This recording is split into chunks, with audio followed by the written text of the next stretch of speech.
Good morning प्यारे बच्चों। Last time हमने कुछ बातचीत की थी कि जो सिलेबस आपका डिडक्ट किया गया है उसमें से कुछ टॉपिक ऐसे हैं जो बड़े इम्पोर्टेंट हैं, आपको ज़रूर करने चाहिए। उसको लेके कुछ डिमांड आई है तो उसके लिए वीडियो मैंने बनाया आपके लिए। इसमें हम बेसिकली 3 जो टेम्परेचर स्केल अपने उनके बारे में बातचीत करेंगे। ठीक है, ये बहुत इम्पोर्टेंट है आपके लिए क्योंकि आपको इनकी ज़रूरत पड़ेगी जब आप कभी भी फिजिक्स या केमिस्ट्री में टेम्परेचर को कन्वर्ट करना पड़ेगा। कभी कभार एसआई यूनिट में आपको ज़रूरत पड़ेगी, मोस्टली तो एसआई यूनिट में ही ज़रूरत पड़ती है, लेकिन प्रैक्टिकल लाइफ में आपको जो नॉन एसआई यूनिट्स हैं उनकी भी ज़रूरत पड़ेगी। ठीक है, तो इसलिए आपको इनको कन्वर्ट करना आना चाहिए। ठीक है, तो एक बार जल्दी जल्दी हम इनके बारे में थोड़ा सा डिटेल में कर लेते हैं, उसके बाद हम प्रैक्टिस करेंगे क्वेश्चन के। ठीक है, तो सबसे पहला जो टेम्परेचर स्केल था वो था अपना फारेनहाइट स्केल। ठीक है, और ये जो था दिया था गैब्रियल फारेनहाइट नाम के साइंटिस्ट ने। ठीक है, तो फर्स्ट टेम्परेचर स्केल जो था 1724 में इसको इन्वेंट किया था, इसको प्रपोज किया था। ठीक है, और जो साइंटिस्ट था यहाँ पे मैं नाम लिख देता हूँ, इस स्केल का नाम means Fahrenheit scale.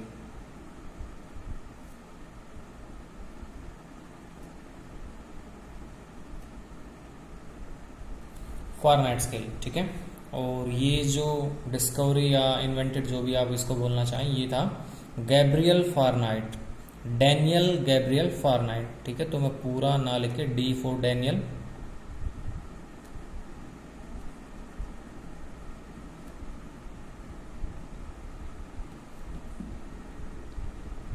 Gabriel Fahrenheit. ठीक है, आप समझ जाएंगे अच्छे से, इसका नाम बार बार लिखेंगे तो कोई प्रॉब्लम नहीं होगी, आपको बहुत बार लिखना पड़ेगा। ठीक है, ये जो साइंटिस्ट था 1724 में दिया था, गैब्रियल फारेनहाइट ने दिया था, और बेस्ड किसके ऊपर था? ये बेस्ड था freezing point of water and boiling point of water. means you can say that it is based on freezing and boiling point of water।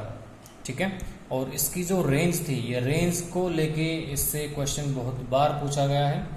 एक बार तो आज से 3-4 साल पहले वीवीएम में भी ये क्वेश्चन पूछा गया था, और ओलंपियाड वगैरह में बहुत बार पूछ लेते हैं इसकी रेंज कहाँ से कहाँ तक थी। तो इस स्केल की जो रेंज थी वो थी 32 to 212 तक। ठीक है, मीन्स इस पे जो मार्किंग कर रखी थी गैब्रियल फारेनहाइट ने, वो मार्किंग थी 32 से लेके 212 तक।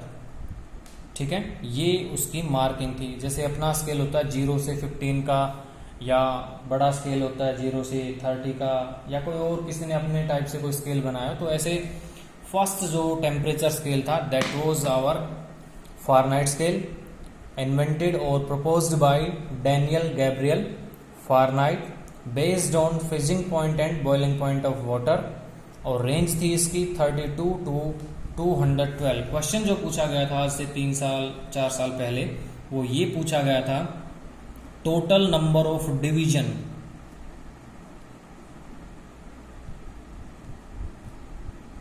मीन्स कितने डिविजन्स बनते हैं। जैसे कि मैं आपसे पूछूं कि आपके जो छोटा वाला जो स्केल होता है, हाफ फुट का जो स्केल है, उसमें टोटल नंबर ऑफ डिवीजन कितने होते हैं सेंटीमीटर की साइड से, तो वो 15 सेंटीमीटर का है, तो डिवीजन कितने बनेंगे? 15 डिवीजन बनेंगे।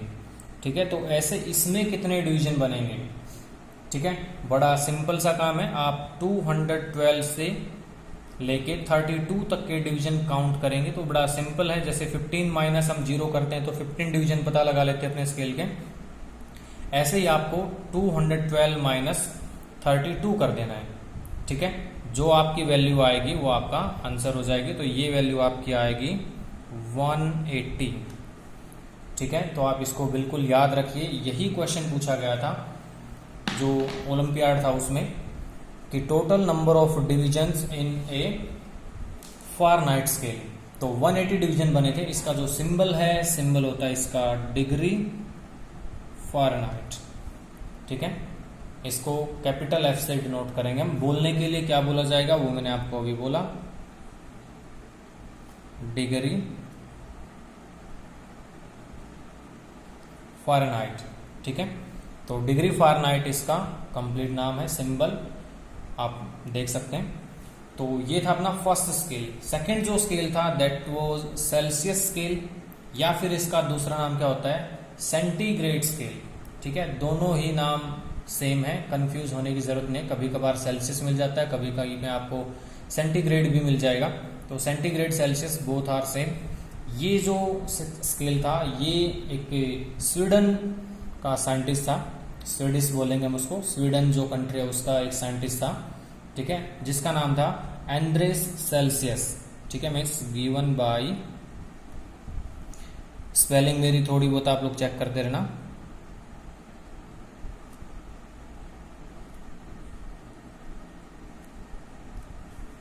सेल्सियस। ठीक है, एंड्रेस सेल्सियस नाम का जो साइंटिस्ट था उसने इसको प्रपोज किया था, इन्वेंट किया था, बनाया था। ठीक है, एंड्रेस सेल्सियस।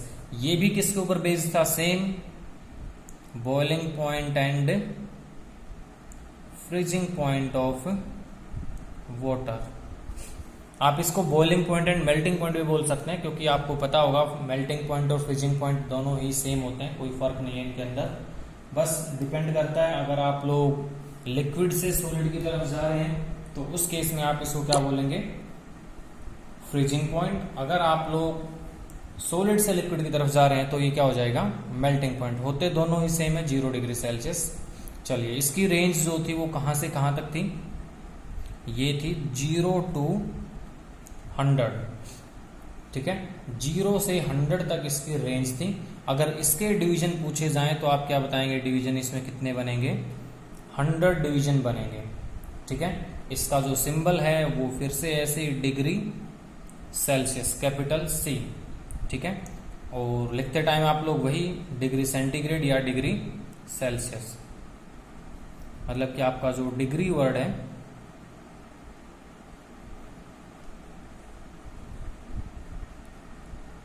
वो आपको लिखना पड़ेगा, यहाँ पे डिग्री वर्ड इसमें आएगा। ठीक है, इसको प्रपोज किया था 1742 में, 1742। याद कैसे रखेंगे इनको, वैसे तो ये कोई हिस्ट्री ज्योग्राफी नहीं है कि आपको इन सबको याद रखना पड़े, फिर भी किसी ने पूछ लिया या किसी क्वेश्चन में पूछ भी लिया जाए तो आप इसको कैसे याद रखेंगे। ये था अपना 1724। सबसे पहला जो स्केल था वो यही था, गैब्रियल फ़ारेनहाइट ने दिया था। सेकंड नंबर पे जो आया था वो डिग्री सेल्सियस था, एंड्रेस सेल्सियस ने इसको डिस्कवर किया था। ठीक है, ये था 1724। तो जो 24 है इसका रिवर्स है 42। ठीक है, याद रख लेंगे। अब प्रॉब्लम यह आए कि 1724 को कैसे याद रखा जाए, तो इसके लिए मैं आपको थोड़ा सा एक क्लू देता हूं कि जो अपने महात्मा गांधी जी थे उन्होंने एक नॉन कोऑपरेशन मूवमेंट चलाया था, वो था उसका 1924 में।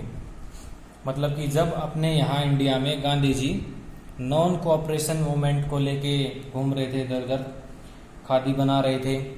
ठीक है, अंग्रेजों के साथ लड़ाई चल रही थी अपनी, बड़े चक्कर काटने पड़ रहे थे उनको।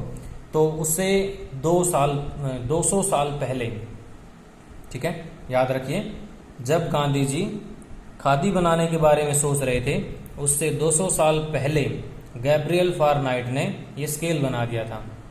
ठीक है, मतलब हमसे कितने आगे थे आप लोग सोच सकते हैं। यहाँ पे एक मूवमेंट था अपना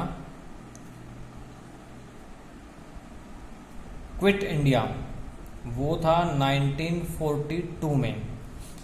ठीक है, मतलब जब अंग्रेजों को हम भगाने की बात कर रहे थे, अपने Subhash Chandra Bose ji quit India movement को लेके घूम रहे थे, उससे लगभग 200 साल पहले जो अपने एंड्रेस सेल्सियस जी थे, इन्होंने ये स्केल अपने लिए तैयार कर दिया था। ठीक है, मतलब वो लोग डिस्कवरीज करने में बिजी थे और हम लोग अंग्रेजों के साथ फाइट करने में बिजी थे। तो आप लोग नहीं भूलेंगे शायद इनको। अब मीन्स जब नॉन कोऑपरेशन मूवमेंट था उससे 200 साल पहले तो क्या बना दिया था, सबसे पहला टेम्परेचर स्केल। और जब अपना क्विट इंडिया मूवमेंट था, उस टाइम से 200 साल पहले क्या बना दिया था, सेल्सियस ने अपना स्केल बना दिया था।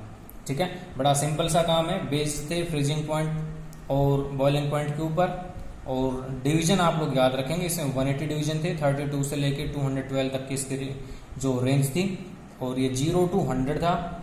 ठीक है, डिवीजन 100 बनेंगे। ठीक है, तो आगे बढ़ते हैं। नेक्स्ट जो अपना थर्ड जो स्केल था दैट वाज केल्विन स्केल। ठीक है, और ये जो स्केल था ये अपना डिस्कवर किया था लॉर्ड केल्विन ने। वैसे इसका असली जो नाम था वो लॉर्ड केल्विन नहीं था, लॉर्ड केल्विन थे, इसको वैसे बाद में बना दिया गया था। इसका नाम था विलियम थॉमसन, और दूसरे शब्दों में इसको बोलने तो फर्स्ट बैरोन केल्विन था। ठीक है, तो हम लोग इतना डिटेल में जाने की जरूरत नहीं है, अपना सीधा काम है लॉर्ड केल्विन हम लिख देंगे, और उसी के नाम के ऑनर में ये इसकी यूनिट जो है केल्विन रखी गई है।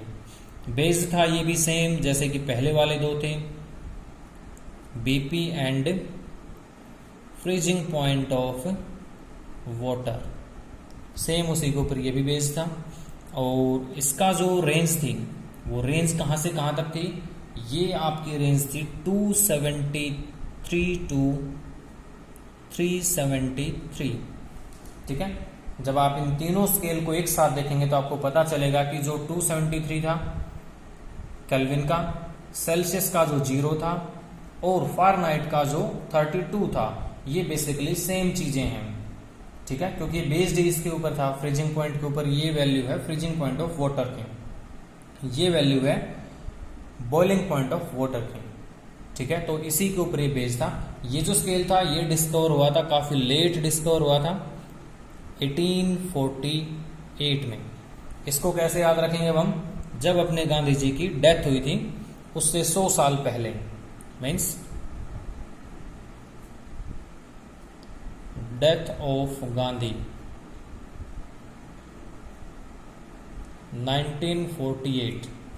ठीक है, उससे 100 साल पहले लॉर्ड केल्विन साहब ने ये स्केल तैयार करके दुनिया को दे दिया था। और ये स्केल इतना अच्छा लगा सबको कि इसमें कोई एरर नहीं था, इसमें कोई फ्रैक्शनल वैल्यू नहीं आती है, इसमें कोई पॉइंट में वैल्यू आपको बहुत रेयर देखने को मिलती है। मीन्स ये आपको कंप्लीट नंबर देता है, जिसको होल नंबर बोलते हैं। इसका जो सिंबल था ये था केल्विन। कोई डिग्री नहीं आएगी इसमें, आप याद रखना, डिग्री नहीं होगी।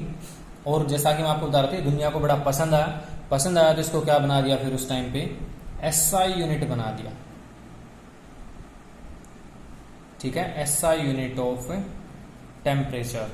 क्यों बना दिया एसआई यूनिट ऑफ टेम्परेचर, जैसा कि मैंने आपको बताया, इसमें एक तो टेम्परेचर जो है कभी भी माइनस में नहीं जाएगा। ऐसा इस अर्थ के ऊपर पॉसिबल नहीं है कि 0 केल्विन से नीचे हम टेम्परेचर कर पाए किसी भी चीज का। ठीक है, तो आप ये बात भी याद रखेंगे, नो नेगेटिव वैल्यू। ठीक है, क्योंकि दुनिया का जो लोवेस्ट टेम्परेचर पॉसिबल है, हालांकि वो भी पॉसिबल नहीं है, लेकिन ऐसा हम मानते हैं, इमेजिन करते हैं कि ज्यादा से ज्यादा हम वहां तक पहुंच सकते हैं डिफरेंट टाइप के प्रोसेसेस करके, तो वो है 0 केल्विन। ठीक है, इससे ज्यादा हम नेगेटिव में जा ही नहीं सकते, मतलब कि नेगेटिव का हम कुछ भी नहीं ले सकते। इसलिए इस टेम्परेचर स्केल को माना गया कि ये बड़ा ही अच्छा टेम्परेचर स्केल है, जिसमें कोई नेगेटिव वैल्यू नहीं आएगी, जितने भी हैं सारे पॉजिटिव इंटीजर हैं, तो इसलिए इसको एसआई यूनिट बना दिया गया। ठीक है, याद रखने का तरीका आपको मैं फिर से बता रहा हूं। सबसे पहला जो टेम्परेचर स्केल था वो दिया था डैनियल गैब्रियल फारेनहाइट ने 1724 में। बेस्ड था वो फ्रीजिंग पॉइंट और बॉइलिंग पॉइंट ऑफ वाटर के ऊपर। रेंज थी उसकी 32 से लेके 212 तक, टोटल 180 डिवीजन थे। डिग्री फारेनहाइट उसका सिंबल था। क्लियर। नेक्स्ट जो था सेल्सियस, वो दिया था 42 में, 1742 में क्विट इंडिया मूवमेंट से 200 साल पहले बना दिया गया था। इसकी रेंज थी सिंपल 0 to 100, और बेस था ये भी सेम उसी प्रोसेस के ऊपर। और यूनिट लिखते टाइम डिग्री का सिंबल आएगा, डिग्री सेल्सियस आएगा इसमें। ठीक है, केल्विन जो था ये 1848 में डिस्कवर हुआ था, और लॉर्ड केल्विन नाम के साइंटिस्ट ने डिस्कवर किया था। बेस था उन्हीं चीजों के ऊपर जिनके ऊपर पहले था, और रेंज थी इसकी 273 से लेके 373। ठीक है। बेसिकली अगर देखा जाए तो इसमें 0.16 भी आता है, किसी किसी बुक में आपको देखने को मिल जाएगा 273.16 एंड 373.16। ठीक है, तो आज मैं बड़ा सिंपल सा कर रहा हूँ। वो 0.16 आप लोग जब भी न्यूमेरिकल करेंगे जरूरत पड़ेगी नहीं, क्योंकि वो राउंड ऑफ करेंगे तो 1 का कोई रोल होगा नहीं, तो आप इसको छोड़ सकते हैं। चलिए, इतना समझ आया। तो साइंटिस्ट के बारे में बेसिक जो आइडिया था उन्हें पता लग चुका है। अब मैं आपको इनका कन्वर्जन सिखाता हूँ कि कैसे इनको हम कन्वर्ट करेंगे। बहुत सारे बच्चे सोच रहे हैं कि हमें तो फॉर्मूला पता है पहले से ही कि 9/5 5/9 करके जो कुछ करते हैं वो हो जाता है फारेनहाइट करने के लिए। वो कैसे आया वो फॉर्मूला? किसने आपको आके ऐसा कान में बताया कि आप इसको 9/5 से ही करेंगे? ठीक है ना, साइंस है तो जानने की इच्छा होनी चाहिए ना अपनी कि ऐसा क्यों हुआ, क्यों कुछ और वैल्यू नहीं आई उसकी जगह पे। ठीक है, तो वो सब जानने के लिए आपको एक पूरा एपिसोड देखना पड़ेगा मेरे साथ। चलिए, ये तीनों स्केल के कुछ मैंने अपनी तरफ से आज कलाकारी दिखाई है, सालों बाद आप लोग इसको देख सकते हैं। जैसी भी है अच्छी बुरी आपको शायद समझ आ जाएगा। ये है फारेनहाइट स्केल, ये है सेल्सियस स्केल, ये है केल्विन स्केल। नीचे जो आपको ब्लैक ब्लैक दिख रहा है ये समझो हमने फिल कर रखे मरकरी। ठीक है, तो मरकरी स्केल में आपको पता है टेम्परेचर बढ़ेगा तो ये ऊपर की तरफ चढ़ना शुरू होगी, तो ये कहाँ तक जा सकती है वो इसका स्केल आपको दिखा देगा। जब हम 0 डिग्री सेल्सियस पे रखेंगे, सेल्सियस वाले की बात कर रहा हूं मैं, तो ये आपका लेवल यहाँ पे होगा। ये है वाटर का फ्रीजिंग पॉइंट। जब इसी के अंदर फ्रीज्ड वाटर के अंदर 0 डिग्री सेल्सियस पानी के अंदर आप ये वाला स्केल डाल के देखेंगे फारेनहाइट में जो बनाया था, तो ये रीडिंग शो करेगा 32 डिग्री फारेनहाइट की। इससे नीचे इसमें रीडिंग है ही नहीं, ये यहीं से शुरू होता है। जैसा कि मैंने आपको बताया कि बेस्ड ही इस चीज़ के ऊपर है ये। चलिए, अगर आप केल्विन को बोलेंगे भाई अपना स्केल दे दो, हम आपके स्केल से भी चेक करते हैं। चलो, 0 डिग्री सेल्सियस वाला पानी आपके स्केल पे कितना शो करेगा वैल्यू, तो उसका स्केल दिखाएगा इसको 273 केल्विन की वैल्यू। मीन्स 273 जो नंबर होगा यहाँ पे वो इसके स्केल में आपको मरकरी वहां तक राइज अप दिखेगी।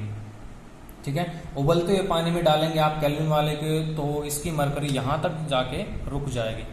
ये 373 वाला जो लेवल है यहाँ पे पहुंचेगी। उबलते हुए पानी में डालेंगे आप सेल्सियस के स्केल को तो वो 100 डिग्री तक चली जाएगी। फारेनहाइट का स्केल डालेंगे तो वो 212 डिग्री फारेनहाइट तक चली जाएगी। ठीक है, तो ये इन तीनों का आपको पता लग गया कि कैसे कैसे मरकरी ऊपर नीचे होती है। बेस्ड थे ये इसी पॉइंट के ऊपर, फ्रीजिंग पॉइंट और बॉइलिंग पॉइंट के ऊपर। ठीक है, अब हम बनाते हैं फॉर्मूला कि फॉर्मूला कैसे डिराइव किया गया। तो इसके लिए बड़ा सिंपल है, मैं सिर्फ आपको यहाँ पे सिंबल की फॉर्म में लिखूंगा, क्योंकि आप लोग 9th-10th क्लास के बच्चे हैं तो छोटे तो है नहीं कि आपको समझ नहीं आएगा। C4 Celsius degree Celsius. ठीक है, इसमें से हम माइनस करेंगे डिग्री सेल्सियस का जो स्केल था उसका लोवेस्ट पॉइंट। ठीक है, लोवेस्ट पॉइंट, और इसको डिवाइड कर देना है हमने इसका जो डिफरेंस है, difference of highest point and lowest point. समझ आया आपको? मैं फिर से रिपीट कर रहा हूं। डिग्री सेल्सियस का सिंबल लिखा, माइनस करेंगे इसका लोवेस्ट पॉइंट और नीचे लिखेंगे difference of highest point and lowest point. और ये सारा है ये वैल्यू, क्योंकि डिफरेंस ऑफ हाईएस्ट, सॉरी ये सेल्सियस की बात करें हम, हाईएस्ट और लोवेस्ट का डिफरेंस ये वैल्यू है। ठीक है, इधर भी ये वैल्यू, ये तीनों वैल्यू सेम है, तो मैं =2 का साइन पहले ही लगा देता हूं। अब लिखेंगे same as it is Fahrenheit का, degree Fahrenheit minus lowest point upon, difference की बजाय मैं लिख सकता हूं highest point minus lowest point.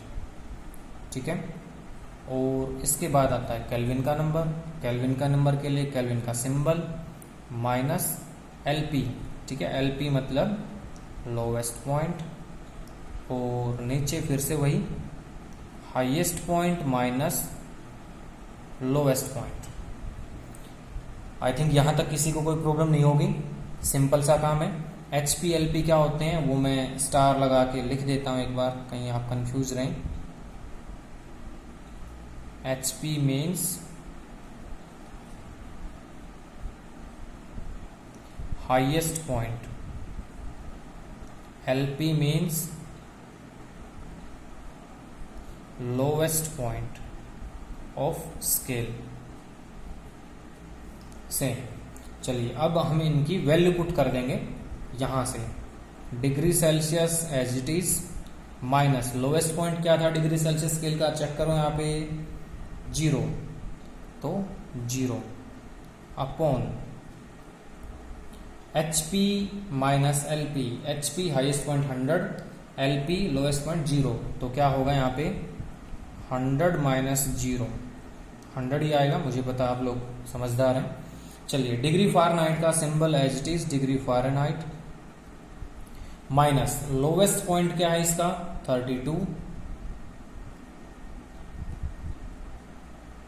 Okay difference क्या होगा 212 माइनस 32, ये मैं आपको पहले ही बता चुका हूं, चलिए लिख ही देता हूं मैं एक बार, 212 माइनस 32 क्लियर। इसके बाद है अपने पास केल्विन, इसका लोवेस्ट पॉइंट था अपने पास 273, और नीचे है अपने पास HP माइनस LP, HP था अपना 373, LP था अपना 273, ठीक है। इज इक्वल टू मैंने क्यों किया आपको पता लग चुका है, क्योंकि पानी का जो मेल्टिंग पॉइंट या फ्रीजिंग पॉइंट है वहां से लेके बॉइलिंग पॉइंट तक जाने के लिए जो एनर्जी रिक्वायरमेंट है वो सेम होगी, चाहे किसी भी स्केल से मेजर करो, अमाउंट ऑफ हीट जो है वो सेम लेनी है उनको, ठीक है। तो इसलिए हम इनको ऐसा लिख सकते हैं। चलिए अब यहाँ पे इसको हम सोल्व करके लिख देते हैं, degree Celsius minus 0 no effect, it will remain degree Celsius as it is, 100 minus 0 100 is equals to degree Fahrenheit minus 32 upon 212 minus 32 it is 180 is equals to K minus 273 upon 100, ठीक है। I think यहाँ तक कोई problem नहीं होगी, आप लोगों को समझ आ गया होगा, हमने सिर्फ इनको सोल्व करके लिख दिया है, ठीक है। इसके बाद अपने पास क्या बनता है, इसी लाइन को मैं एक बार फिर से यहाँ लिख रहा हूं, ये वैल्यू आई थी अपने पास Celsius, degree Celsius upon 100 is equals to,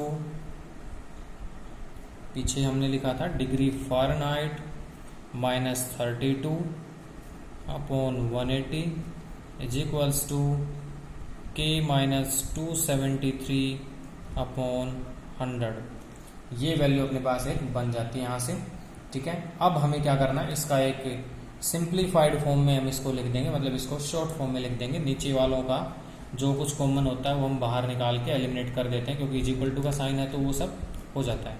simplest form में जो हम इनको लिखेंगे तो ये बन जाएगा, इनको हम डिवाइड कर देते हैं, कितने से डिवाइड कर सकते हैं, जो इन तीनों में ही कॉमन होनी चाहिए, आप ऐसा सोचिए कुछ, आई थिंक 20 हो जाएगा, 20 से जब इसको डिवाइड किया जाएगा तो ये हो जाएगा अपने पास degree Celsius by 5 is equals to degree Fahrenheit minus 32 upon, इसको 20 से करेंगे तो हो जाएगा 9, क्योंकि 29 से 180, केल्विन माइनस 273 अपॉन, इसको भी करेंगे तो हो जाएगा 5, ठीक है। तो अल्टीमेट जो फॉर्मूला बना अपने पास वो है degree Celsius upon 5 is equals to degree Fahrenheit minus 32 upon 9 is equals to K minus 273 upon 5। ये है आपके पास एक root formula to find out to convert any temperature into any value, ठीक है।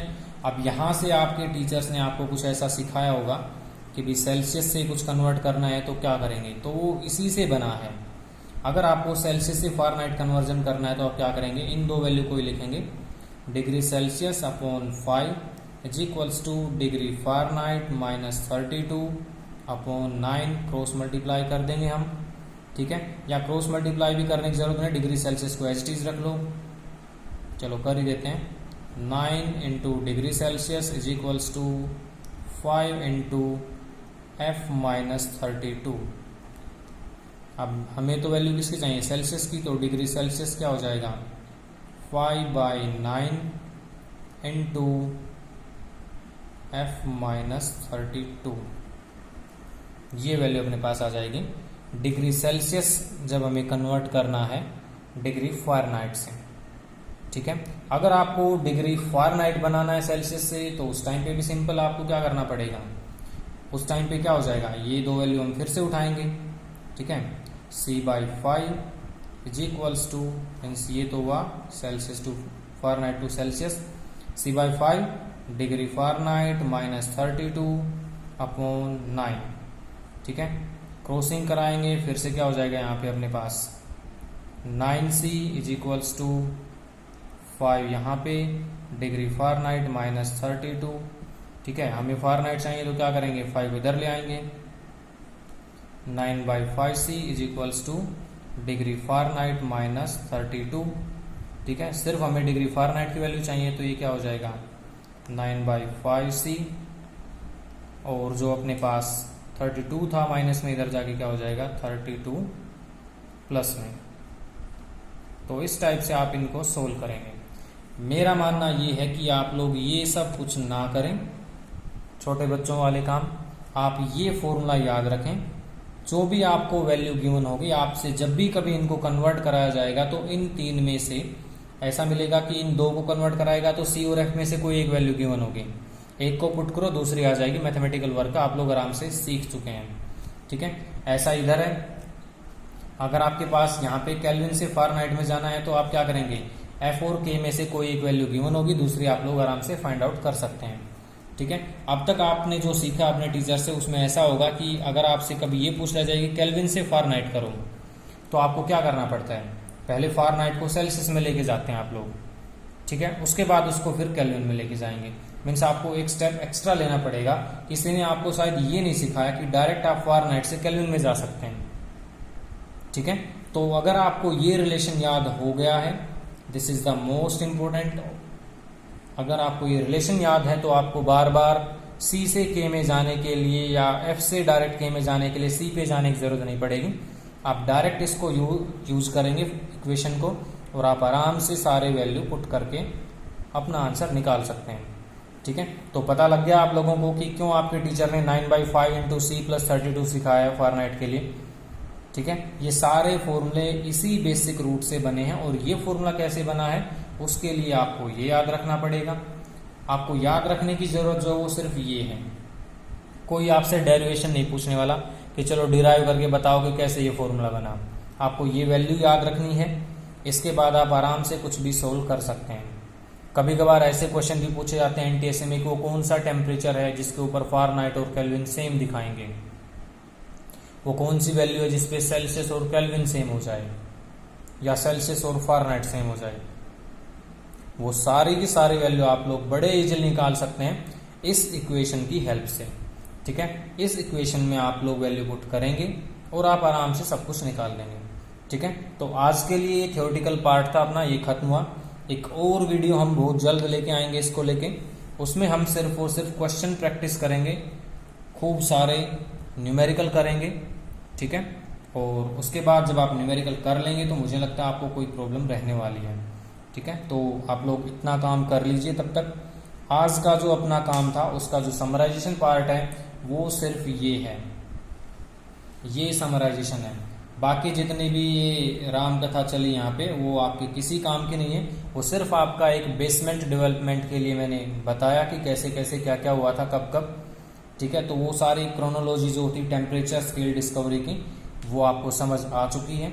अपना काम जो था वो ये था कि हमें ये याद रखना है, इसको याद रख के हमें टेम्परेचर कन्वर्ट करने हैं, ठीक है। कुछ लोग अगर अब भी ये सोचे बैठे हैं कि इतनी लंबी इक्वेशन क्यों याद करें, 9/5 वाला जो गुरुजी ने बता रखा वो ईजी है, तो आप लोगों को मैं बता दूं कि आपको आगे फ्यूचर में प्रॉब्लम हो सकती है, ठीक है। और वैसे भी मैं आपको बता दूं ये टॉपिक मैं कर ही उन बच्चों के लिए रहा हूं जो ब्रिलियंट हैं, जो नॉर्मल हैं उनके लिए ये करने की ज़रूरत नहीं है क्योंकि CBSE ने हटा दिया तो आप क्यों पढ़ें, ठीक है। लेकिन जो ब्रिलियंट माइंड है उनको ये इक्वेशन याद करनी पड़ेगी।